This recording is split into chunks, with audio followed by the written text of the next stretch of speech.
Hello! Welcome back to my channel. My name is Steph, and if you're new here, I'm Steph. So this is episode 5 of Read It Down. If you don't know what Read It Down is, I will link videos below, maybe up above. But basically Read It Down is a game of sorts where my friends are playing games with my heart because I let them choose 2 books off of my physical TBR and I have to read them in that specific month. Otherwise I go on a book buying ban. I also have a mood read, which is chosen by me because I am a mood reader. I also have to read that within the month as well. And this month, we have Miss Erin from Booked and Busy. I love Erin, but I'm very scared. I'm very scared because as much as I love Erin, she reads very chunky books. And if you've been following this whole journey of me reading books that my friends have chosen for me, most every single person has at least picked one book that's 500 plus pages. Every single person, all of you. The thing is that Erin reads chunky books, you know, and she reads fantasy and sci-fi, and I'm having a weird time with sci-fi recently. So this could be really good or really bad for me. I don't know, and we're gonna find out together, but I'm very scared. So let's talk about my predictions. So I have 3. I'm limiting it to 3. I actually have like 5, but these are the 3 that I'm like, I know she's given them at least 5 stars. She loves these books, she's talked about them, and I could potentially see her picking them. The part that sucks is that 2 of them are huge, and all 3 of them are sci-fi. So my first prediction is To Sleep in a Sea of Stars by Paolini, because I know that she gave this 5 stars. I'm intimidated by this book. It's huge, and I've heard mixed reviews. I actually didn't buy that book. It was randomly sent to me. Anyway, that's another story for another time. The next book that she'll potentially pick is Project Hail Mary by Andy Weir. And then lastly is Red Rising by Pierce Brown, which if you've been around my channel for a little while, you'll know that I actually read like 75% of that book on audio and I just couldn't do it anymore. So I soft DNF'd it, and I've been not looking forward to going back to it because I didn't have the greatest time with the audiobook, but I have heard that most people hate the audio. It was bad. It was really bad. So those are my 3 predictions, and I'm nervous for all 3 of them, but let's just see what kind of pain is about to be inflicted on me. Hi Steph! Thank you for choosing me for the next round of Read It Down. I'm excited. I looked over your TBR and there are a couple books that jumped out to me. I'm like, okay, I can go for this. But then I saw a couple more books. I'm like, you know what? I'm gonna go for a theme. I'm gonna go for a vibe. So I've actually chosen 3 things for you to read, and you'll understand why in a moment. The vibe I decided to go with is just big sad, much hurt. So the 2 books that I have chosen for you to read are books that I gave 5 stars that I absolutely loved, that like hurt me physically, made me sob, made me question life, if it was worth living, if these authors needed to be beat up, you know, those are the vibes. So the first book that I want to recommend to you is going to be The Traveling Cat Chronicles by Hiro Arikawa. This is probably this is definitely in my top 3 books of the year so far. This is a fiction novel. It's translated from Japanese, and it's told from the POV from this cat, and it's about this man who, he and his cat are going on this journey to try to find him a new home for reasons that are unknown to us at the beginning of the story. Once you start reading this, you really realize where the story is going, and that does not make it hurt any less, and you just fall in love with this man and his cat on their journey and all the people they meet and the lives that they impact. I recommend reading this on audio. That is 100% my recommendation. Don't be like Katie and not listen to the audio and tell me you don't like it, because I'm gonna tell you to read it again on the audio. But this is just a beautiful story, and it's not that long. I know you're expecting tomes from me, but I'm surprising you, right? Okay, so this is my first recommendation. The second recommendation is one of my favorite books of all time, one of my favorite characters of all time, a book that hurt me so much that I haven't been able to continue on in this world because I just know I'm gonna be shook and shaken, and that is Assassin's Apprentice by Robin Hobb. So this one is slow and sad, but it's not that long. My copy is 386 pages, which isn't the shortest, but as far as books that I usually like, I think it's pretty short. So Assassin's Apprentice is the first book in the Farseer trilogy and the first book in the overarching realm of the Otherlings. And in this one, we follow a bastard boy named Fitz, who is the bastard son of the crown in waiting. And one day when he's like 4 or 5 years old, his grandfather drops him off at the castle and says, "You're their problem now." And he is then taken in and raised by the man who handles his father's horses, hounds, and hogs. And then his father abdicates the throne. So he's grown up in the castle as a royal bastard. And one day his grandfather decides he would be in the perfect position to become an assassin, because his royal blood allows him to go into many places that the common assassin would not. But also his bastard status means that no one will really suspect him or fear him. So this is a book, but it's really sad. Trigger warnings for animal death, animal cruelty. I say that because I know you love cats and you have animals, and I just want you to know that going in. But this is a really, really beautiful story. It's very character driven. It's very slow. So yeah, this is my recommendation. And because I'm giving you big sad vibes, my third thing I want you to read is Heartstopper Volume 1. I saw this on your TBR. This is a comic. It's very short. Also, Heartstopper just came out. And I feel like after reading both of these, or maybe after reading one of these, you might need a little pick-me-up so you're not down in the dumps. And I think the Heartstopper is the perfect one. A, to knock a book off your TBR. B, to give you some happy feels. And C, to give you a little bit of context for the TV show, because I'm sure you're going to watch it. So these are the 3 things that I'm recommending to you for Read It Down. I really hope that you enjoy these. These books mean a lot to me. One is a standalone, so you'll be one and done, and then one is a part of a trilogy, but it is a part of a greater series. So if you do happen to love it, you have lots of story and time with Fitz left to go. So thank you so much for choosing me. I hope that you enjoy them, and if you don't, please pretend it didn't happen. Okay, bye. Wait, what? I did not. Okay. We have some things to talk about, but let me grab the books. Okay, so first thing that we need to talk about is she probably couldn't see in the photo. This is actually volume 4 of Heartstopper. I have read the first 3 volumes and I haven't read the 4th volume, but I want to reread them. So I probably won't do that in this vlog, but I am watching the television show with Christine at some point because we've been talking about it. But never fear, I'm watching the TV show. So that's the way I'm going to supplement trying to make myself feel better from these big sad books.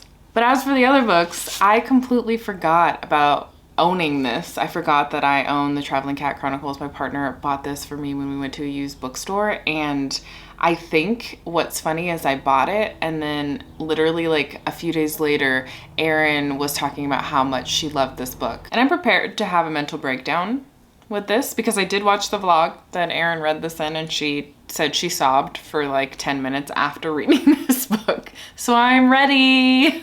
And then Assassin's Apprentice. So I completely forgot that I had this on my TBR, not that I wanted to read it. I've actually read a little bit of Assassin's Apprentice. I almost read the whole thing. I was buddy reading this years ago with Jess, and I never fully finished this book because it was the beginning of the pandemic, and like I could not wrap my brain around fantasy at the beginning of the pandemic. I'm sure most of us can relate to that. So I have mainly forgotten everything that I've read in this book. So I'm excited to dive back in because I remember liking it when I was reading it, but again, like weird headspace. But this is really exciting because they're short, so it's doable, but also like I've really been wanting to marathon another series or like get really deep into another series.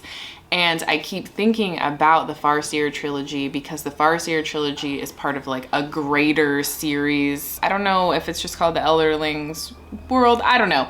But there's like 4 or 5 trilogies, and I really wanted to dive into this and like make it my new personality. I don't know what the first book is that I'm gonna read. It's probably, I don't know. You'll find out in the next update. Baby, I think I'm finally starting to get you. She told me through her teeth and her perfume, I never wanna see you again. But in the morning, she's pulling off her clothes in the bathroom. I'm standing in the hall, I'll be gone soon. Who did I think I was?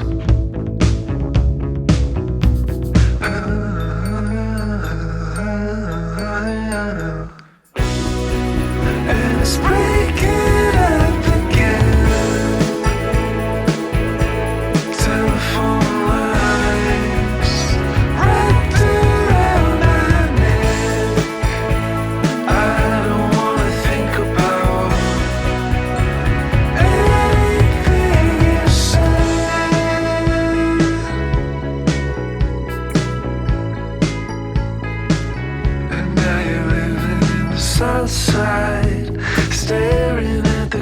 cars as they pass by. You're drinking up the smoke if you're too high. You're never gonna come back down.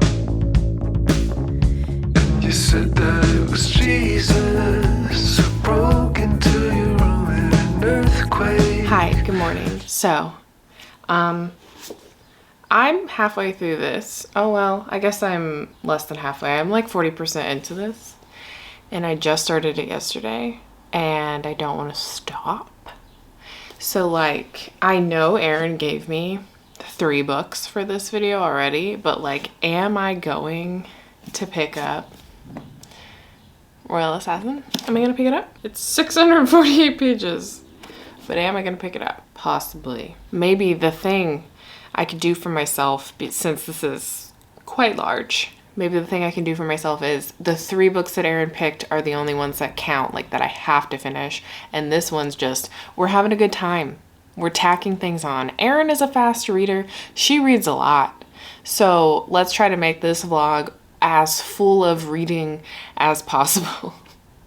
This is stupid. Anyway, I think I'm gonna add this in, but it doesn't need to be finished in this vlog. Will it be finished in this vlog? It's possible. But anyway, I'm 40-ish% into Assassin's Apprentice. I've actually been listening to this. I wasn't planning on doing that, but I ended up doing the paint by numbers, which is so relaxing. It is so relaxing. Highly recommend, especially if you love painting. I have always painted, like all of my life being able to do art. I've done acrylic paints, I've done oil paints. Watercolor was like my favorite for a really long time, but I have not been dabbling in that. And I always just love painting and coloring and drawing, but recently my creative side has not been doing great. It's not doing great. So painting by numbers is so fun. I found an app on my phone, which I'll show you. This is how it all started. So if you don't want to go out and buy a paint by numbers, or you don't have room for it, there's an app called Happy Color, and you can just like pick these. Let's just tap a random one. You can pick these. Oh, you have to watch ads. Sorry, you do have to watch ads, but they only last for a little while. You get to see that though. So this is a person on a strawberry. All of the colors are down here. You can scroll through them and then you see the numbers and you do that. This is what I've been doing before I bought an actual paint by numbers kit, and I love it. I'll do like 5 of these a day. They're very relaxing. And it's easy to listen to audiobooks while you're doing it. So that's why I've listened to most of this on audiobook, and I really do like the audiobook. I just like immediately fell into it, and wow. And I love Fitz. I love Fitz so much, but I feel so bad for him. Like every person that comes into his life, I'm like, are you just gonna leave? Are you gonna treat him not great? This sweet, sweet little boy. But this is about our main character, Fitz, and Fitz is the bastard to the prince who is in line for the throne. And because of everything that happens, including the realization that Fitz is his bastard and looks just like him, so everybody knows it's his bastard, he abdicates the throne, and so most people despise Fitz. So he's being raised by his father's handyman. What would you call him? I keep forgetting what they call him, but his name is Burrich, and he tends to animals. So Fitz lives in a stable and like learns how to take care of animals, but he has like a real natural affinity for animals that kind of seems unusual. But the king is actually worried that because he's a bastard, eventually down the line as he gets older, he'll start to resent the kingdom and the king and his father and strike an alliance with somebody that could potentially take down the kingdom. So the king decides to put Fitz to use and train him as an assassin. And so, I mean, very early on you get to see his training. I love assassin stories, but I especially love when you get to see an assassin training and like the trials that they get put through to become an assassin, and this book definitely has that. I mean, the thing is, I've read the reviews about this, and I think going into this knowing that it's a little more dry and a little more on the classical fantasy side really helps. because I was kind of dreading going back into this, and I realized that I'm having a really good time actually, and I'm just going with the flow, and I love Fitz so much. I'm so attached to him, and every time something happens to him, I want to just punch somebody in the face. He's just so sweet despite everything, and I love him, and I'm really excited to learn about his journey. I'm also really excited because I have been desperately wanting to finish this series so that I can go into, I think it's the Live Ship Traders series, which is the second trilogy within this world of trilogies, within this series of trilogies. They're all in the same world, and I just love like pirates and ship type stories, and I always hear that that one is the superior trilogy out of all of the trilogies, so I'm excited for that one. But this has a ship on it, so I don't know if that means something, but I don't know. I'm gonna go eat breakfast and then keep painting by numbers and listening to this audiobook. It's possible that I could finish this today. I've been very much in a reading mood this month, so thanks for that, Erin.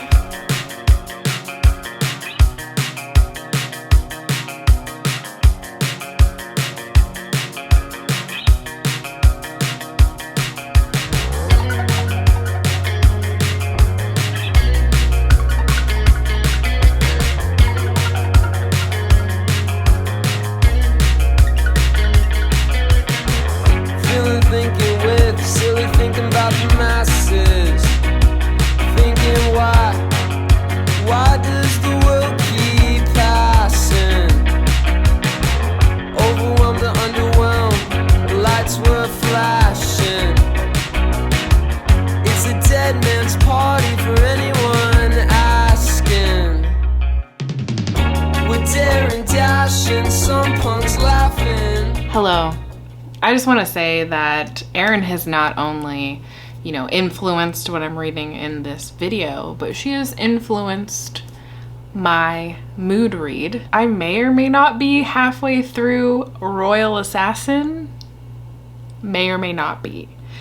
I may or may not be planning on starting Assassin's Quest after I finish that. And I may or may not have bought the entirety of the Live Ship Trader trilogy that comes after the Farseer trilogy. I may or may not have done all of those things, or am doing those things, or did those things. But the obvious problem that I've run into, if you haven't caught on yet, is I haven't read the other books that Erin has picked for me. So there's that problem that I'm having. So I think what's gonna happen is I'm gonna finish Royal Assassin, and then I'm gonna move to the other two books and then go back to Assassin's Quest. I need to finish it.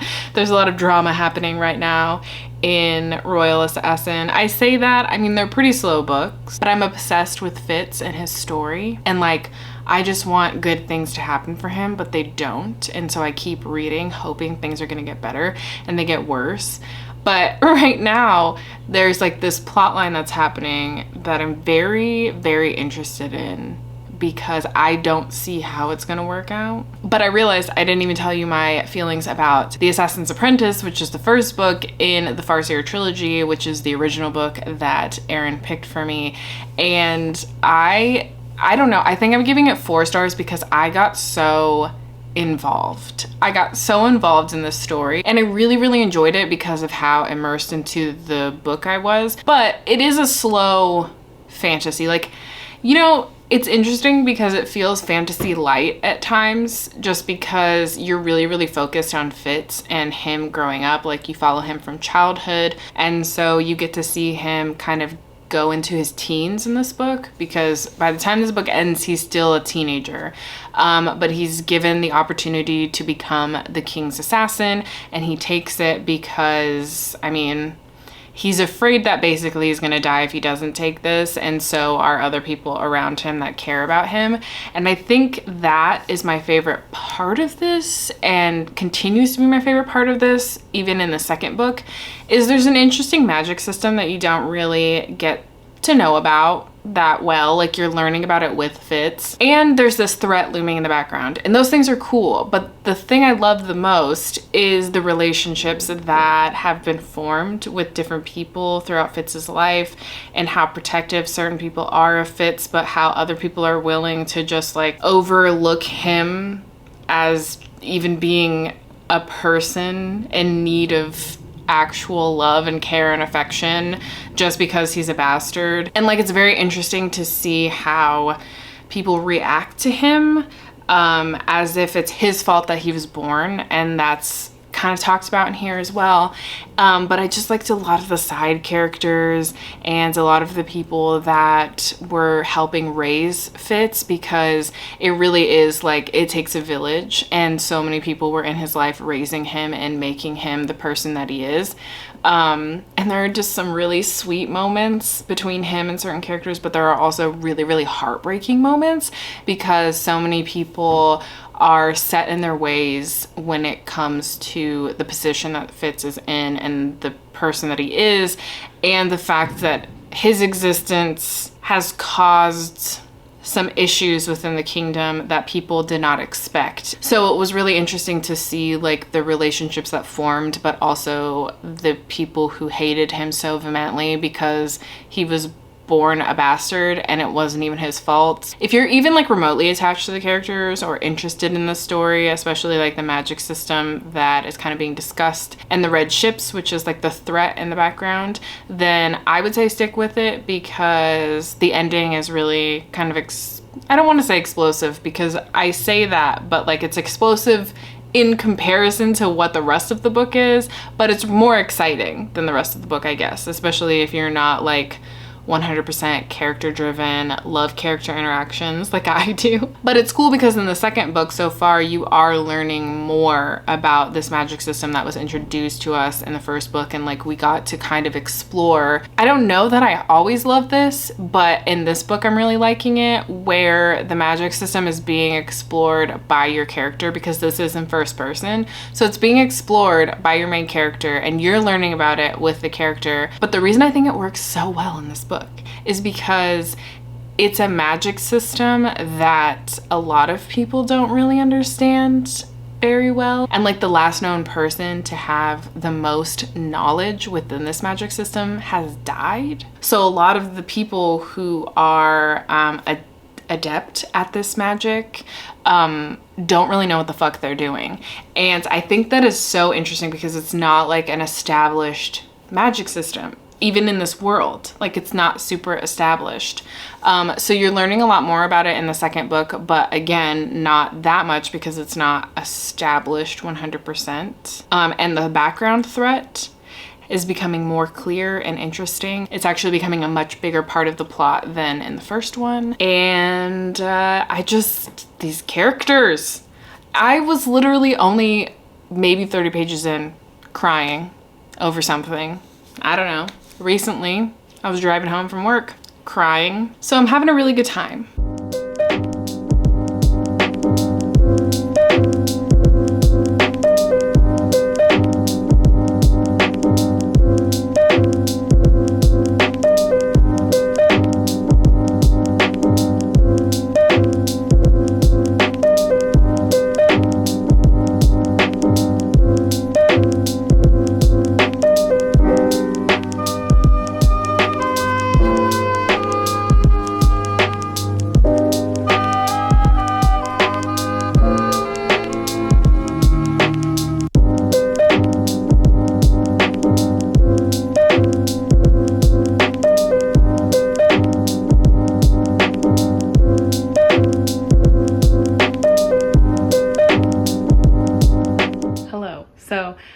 I'm for some reason on this journey to try to be a coffee drinker. I guess. I don't really think it's gonna stick, but today from Starbucks, I decided to get their shaken iced espresso, but I got their, it's either like toasted vanilla or like a toffee flavor. So that's what I got. I wanted oat milk, but they only had almond. They're sold out of oat milk. Anyway, let's try this. Even though it's shaken, I've got to stir it up. 1 second.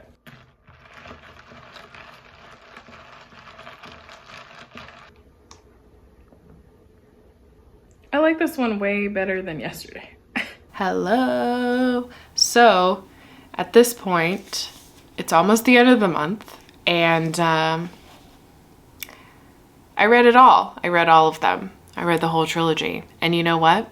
I bought the second trilogy, the Live Ship Trader trilogy, and I've already started that. So we can say definitively that Erin has won, because no matter what happens with the next book, Erin won. I read an entire series based off of her suggestion of me reading one book. I can't foresee anybody else doing as well as Erin at this point.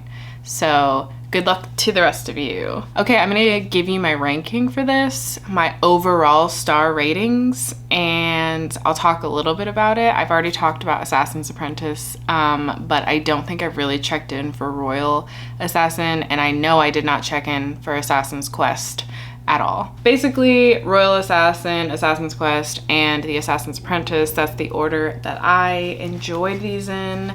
Royal Assassin is by far my favorite book of this series. I think so much happens in here that really got me attached to this series. But Assassin's Quest, a lot of people don't like this ending, according to Goodreads. It's a lot of like 3 and 2 stars because people are very disappointed by this ending, and I can totally see that. I understand that, but I think I was just so invested in these characters, and the fact that I know we revisit these characters and we'll probably get the answers to a lot of loose ends that happen in here.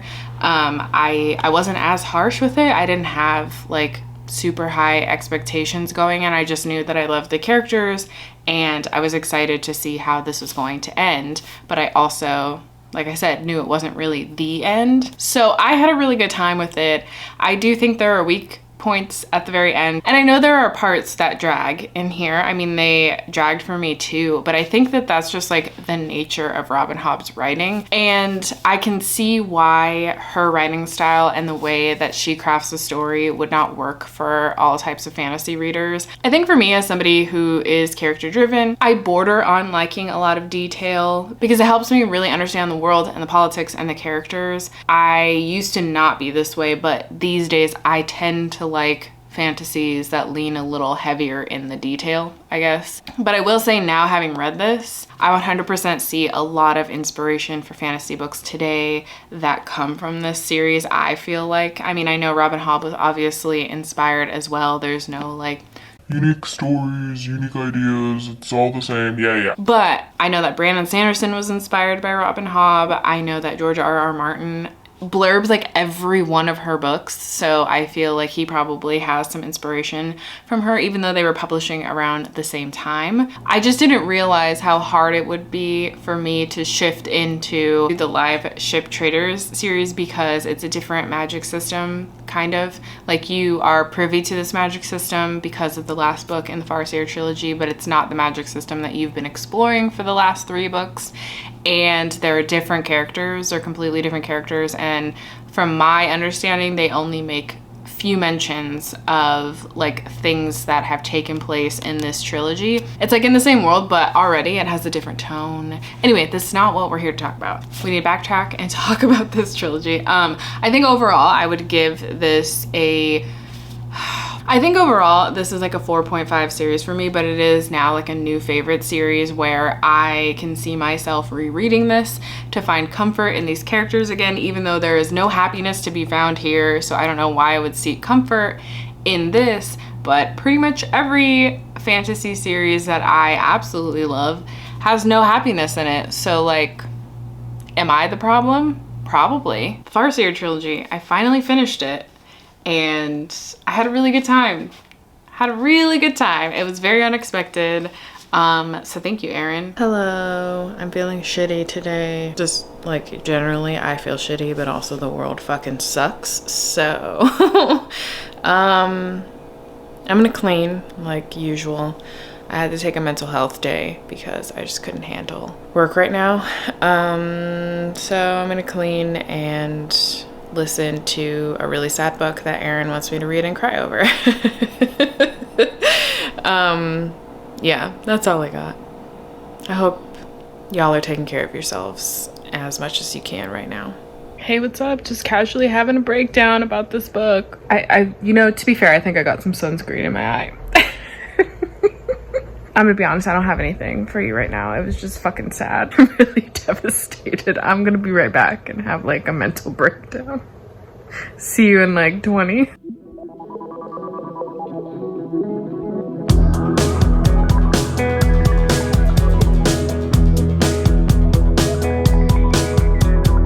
You're still shaking, I'm barely moving at all.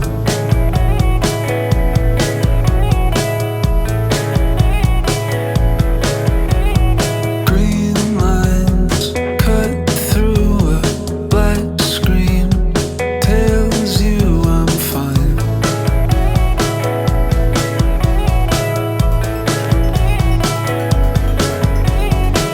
You're Gwyneth Paltrow, I'm Richie Tannenbaum. I cut my hair off, you like me either way.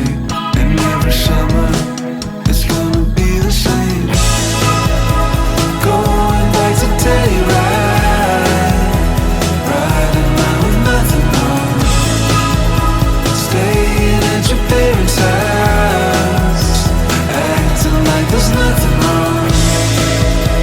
Going back to Telluride, sleeping with the TV on.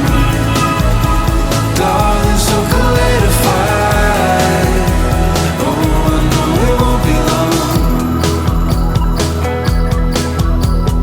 Pull my sutures and climbing, I'm warm inside.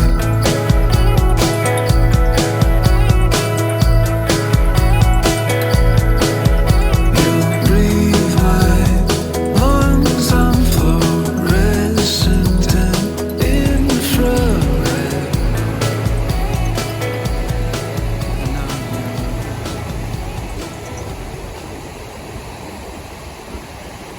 Hello. So it's been days. It's possibly been a week since I actually finished the last book for this vlog. I just have not been wanting to be on camera at all. Anyway, I finished the last book for this vlog, The Traveling Cat Chronicles. Yeah, I finished this a while ago. Today is actually June 3rd. I finished this a while ago. Today is June 3rd. I finished it sometime last week. So that being said, I am not on a book buying ban because I finished all the books on time. 2 months in a row. 2 months in a row. Who would have guessed? Oh, that could be a bad streak because it was like 2 months of a book buying ban and now it's 2 books of a non-book buying ban. So what if next month starts the trend of like the book buying ban again? Not like I really stick to it fully. I think the last time you saw me, I was having a mental breakdown about this book. It was really sad. So basically you're following a cat and they're telling you their journey through their owner trying to kind of give them away for some reason that you don't really know. And they go on this journey together and you kind of flip back and forth between the past and the present about how this owner and this cat came to be. So this is split into like 4 or 5 different sections, and the first and last section are about the cat and the owner, and then the middle section is about the journey. So each of those sections are about different people that they're visiting and like their relationship to the owner and how the cat feels about it. I actually really loved that the story was told through the cat's perspective, and it was really interesting how this author captured the essence of cats' attitudes towards people. But I also think it was really sweet because it showcased the relationships that cats and owners have that I think is really special. So I just really loved that in this book about the special relationship that you have with your animals and how they're your best friends. I think I'm giving this like 5 stars, 4, 5 star. I'll just settle with 5 stars because I had a really good time. I read it fast. The audiobook is really good too. Erin actually recommended it and the narration is really great. I had a good time. So I'll give it 5 stars. That being said, I don't know if a ranking really matters anymore because Erin just blew everybody out of the water. I think the challenge here is who can do better than Erin. Who can get me to read a whole series? But to be fair, she picked 2 specific books. Actually, she picked 3, but obviously I did not read Heartstopper because it was volume 4 and I want to reread it, and like that's not gonna happen here because I actually weirdly don't have volume 1 and 2. I just have 3 and 4. I don't know. I think I got them from the library. Anyway, point being, to make this fair, we will only count the 2 books that she actually picked, and that was Assassin's Apprentice and The Traveling Cat Chronicles. Upon finishing Assassin's Apprentice, I feel like I would have given it maybe a 4 stars, but after finishing the series and realizing how invested I got into the characters so early on in the first book, I have to give it a 5 stars. Even though objectively it's probably not a 5-star read for me, but I do think that if I revisit this world and reread it, it would be a 5 stars. This is my logic. It's not really logicking. And then Traveling Cat Chronicles is 5 stars. So obviously Erin is number 1. So now this is our new ranking. Obviously it hasn't changed a whole lot. Everyone just went down 1 slot. So we still don't know what we're doing with this, but I am gonna figure it out by the end. Anyway, I just wanted to give a big thank you to Erin for being part of Read It Down. I love Erin. She's so fun and makes great content, so you should go subscribe. Obviously, all of her information will be down below. And yeah, that's this episode done. And I'll talk to you next time. Bye!